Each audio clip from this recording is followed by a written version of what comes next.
బత్తాయిలోని కొత్త వెరైటీ ఇది కింగ్ బత్తాయి అంటారు.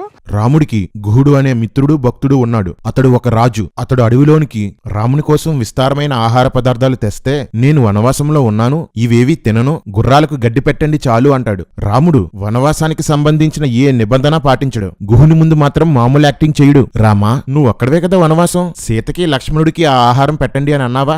లక్ష్మణుడు ఎలాగూ నీకు బానిసే, కనీసం సీతకైనా ఆహారం పెట్టండి అని అన్నావా?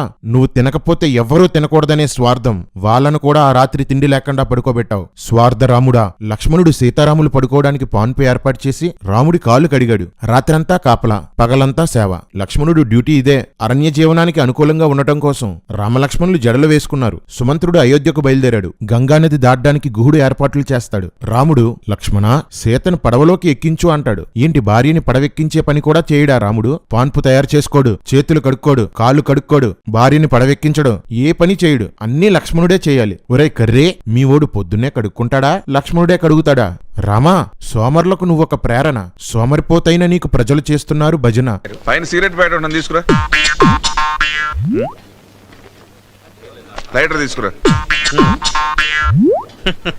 యాష్ డ్రైవర్ తెస్తాడు రా. భారతరత్న వీడికి బద్దకరత్న బిరుదు ఇవ్వాలి. ఇచ్చిన వేస్ట్లే, అంత దూరం ఎవడెళ్తాడని బద్దకించి మానేస్తాడు. కర్మ.